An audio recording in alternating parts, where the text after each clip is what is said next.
hey, stop building links until you fix this, or you will keep throwing money down the toilet and you will not see the results that you want to see for your brand. Hi, I'm Alejandro Mayerhans. I've been doing SEO for a decade, and for the last 4 years, I've been running a multi-7-figure link building agency. And these are some of the most common problems that we see in some of the clients that, in spite of building fantastic links, they still struggle to rank. Every single time they fix them, they get good results like this, and these are the things, and these are the ones that my editor put on the screen. Amazing. And in today's video, you're gonna learn how to identify if your site is ready for link building, the issues that will completely neutralize your efforts, and exactly how to correctly diagnose and fix those things. Let's go. Issue number one, it should be on your nose, but if you struggle with this, you will struggle forever, is poo-poo hosting.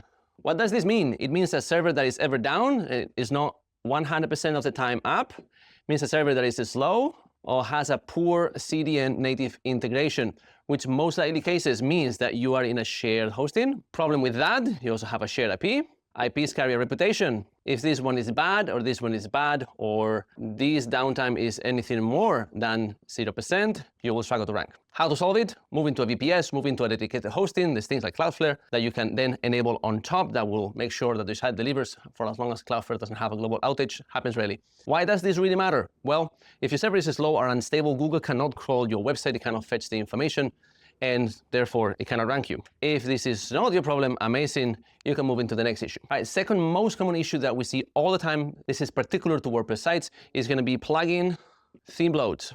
Why is this a problem?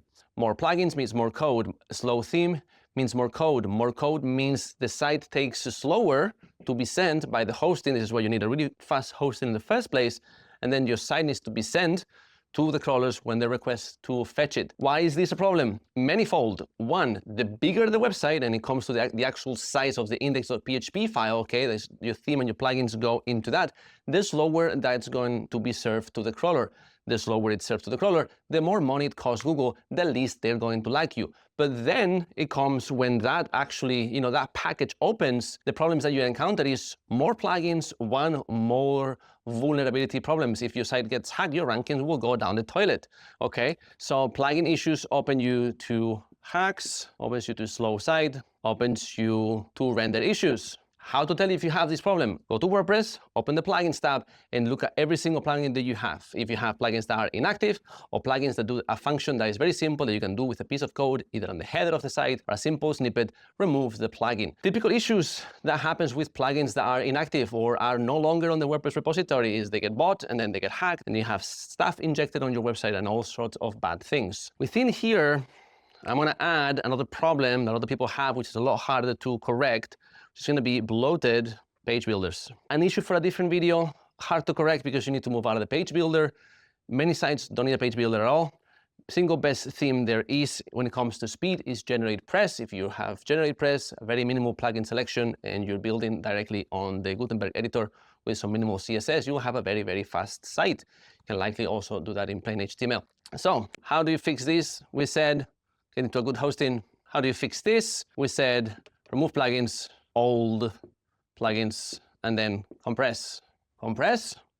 Talk about that here. Most common issue number 3, crawl errors. Crawl errors equal your 500, 400, 300, sometimes errors. Anything that is not a code 200 okay is theoretically a crawl error. Every single time the crawler, Google, hits your site and it gets anything other than a perfect, here's the content that you're looking for, right? Every time it gets, this is not the drones that you're looking for, Google is going to be disappointed. In which order should you be solving this? Go to Search Console, look at 500 errors. If you have those are server-side errors, and this is why issue number 1 was so big. If you have anything there, you know your server has problems. Next, go to your 400 errors. Any pages that solve as a 404 that is really removed content. The best thing is that you put a robots meta tag that says error 410. This content really is not here and will never be here again, and Google will drop the URL. And it will also stop putting crawl resources there. And then for 300, 301s, 302s, 307s, most common ones, if an URL has moved because it does no longer exist, then put a 410 instead. And if the URL has actually moved, then the 301 is valid. Best thing you can do is find all the versions of that old URL and rewrite the new one instead, so you no longer need the redirection. If you have any redirect change, then you can get that through Screaming Frog, Ahrefs Site Auditor, light bulb, any simple SEO auditor. If you get redirect change, do solve those immediately. Number 4, an issue that we see all the time, and it kind of stems from problems from before as well as improper robots.txt rules, is index bloat. What this means is you have a site that has, let's say, 100 pages of unique, valuable content that's been optimized for search engines, but Google finds, instead of 100, they find 1,000 URLs, which means only 10% of your site is of any value. Now, that is okay if the other 900 get no index, but if they start being added to the index because you don't put proper rules, then the amount of site that Google finds not only is bigger than it should be, the amount of site that Google adds to its index is more than it should. And that will give you a nice solid problem to deal with later on. All right, so if you fix your crawl errors and you fix your index bloat through some sweet robots.txt rules, as well as some xrobots tags, what's the next most important thing that you have to solve? Well, I kind of gave it away earlier. It's just site speed. Why does this matter? Reasons I mentioned before, but also because it impacts your core web vitals. And core web vitals by itself is not really a ranking metric. The way that core web vitals works is the following.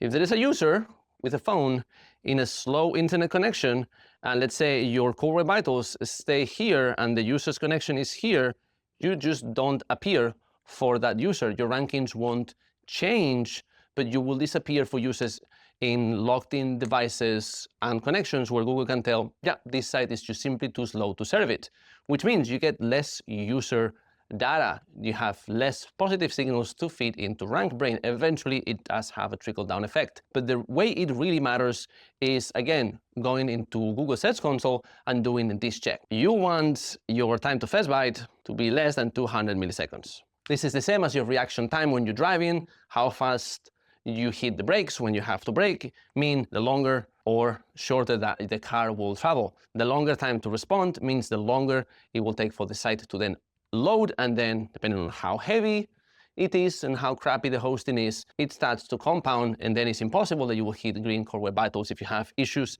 at the basic level and issues here. This stems from these two, okay? And since I feel like I kind of repeated myself, but I just wanted to break it down, I'm gonna give you 2 more. All right, so quick recap. We've seen the issues that belong to the technical foundation. If this is a bit unfamiliar to you, I have a video here. It's a 40-minute masterclass going into a lot more detail here. But provided that you've taken care of the technical foundation, and again, we're saying that you are building good links, this is why you have to do this first, so these guys kick in. What's the last thing we're missing? I'll give it to you. All right, the next 2 issues are related to content, as you've guessed it. So the first one is content architecture. And what this means is that the way that your site is laid out, the way that every single page is laid out on your site, is not optimal for 2 things. So you might have seen this image before. This is your home page. This is a service page or a locations page, right? And this is some of your supporting content, right? Proper website architecture will follow something like this. This is called a reverse silo structure. Doesn't matter so much, right? The issue with content architecture is if you build the links to your homepage, which wants to rank for your main term, but you don't have good internal linking with your service pages and vice versa, these pages will not see the same amount of benefit as they could. And if you build in links here to the supporting content and they don't have the right structure to support your service or locations pages, they won't do that sort of like hub and spoke also method of redirecting link juice. How do you know if you have this problem? You have 500 million links on your homepage, both in the content, on the different layout sections, right? And then you also have a lot of content that isn't top relevance content, money pages in your main navigation. And also you are linking from your main money pages to a lot of your informational content instead of linking from a lot of your informational content to one key money page, which is the page that they're meant to support.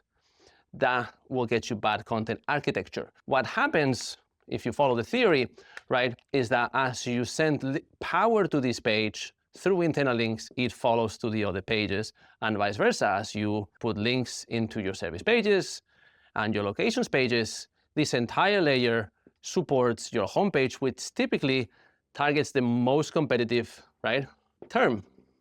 If you're an emergency locksmith in Chicago, that's what your homepage targets, right? If you sell accounting software, and then this is accounting software for crypto business, this is accounting software for freelancers, this is accounting software, right? Different use cases, right?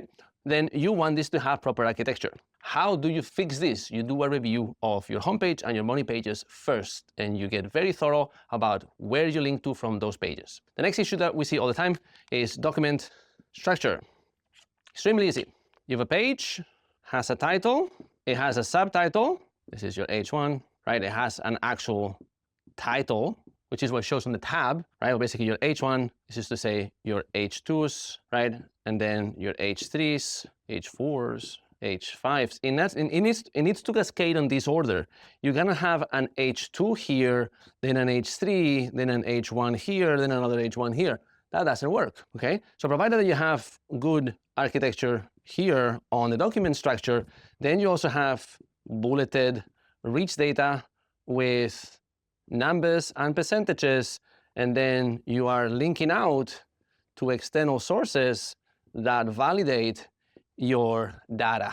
And you write as much as possible in first person or an authoritative voice that is easy to understand, legible, and clear. You not only do that, but you also follow this. Main content, what answers the intent, supplementary content. If you're an e-commerce, this is products, and this is your blah blah. Don't put your blah blah here, right? If this is a money page, in a service page, put the stuff that satisfies the intent of the query, that basically gives an answer to the user. At the top, put all the supplementary content about your company, your story, as well as your FAQs. And last, to reinforce this document architecture, you're gonna put something beautiful, absolutely beautiful, gorgeous, called schema. And that schema should say the exact same that the page says on the document, and that will get you a really strong document, right? So now you know what kind of issues from your technical foundation will be hindering you. You know what kind of issues with your content will be hindering you. Do you know what links do you need? If you don't, there's a video here that will teach you exactly how to know how many links you need to rank #1, or you can always use the link on the description to book a call with us and we'll tell you. Then last, you have these two things. Okay, what's the user experience like? Good content will maximize the quality of the user experience by default, and then brand splits itself into brand volume. If you have 0, harder to correct, okay, but you need to work on that. And brand mentions as well as branded links. Branded links can be solved with links. Branded mentions can be solved with a link building campaign that doesn't actually yield 100% links like digital PR. That's it. That's what will be holding your rankings back, and that's what you have to fix before you keep building links. This is Alejandro Mayahans. Follow up for more videos like this.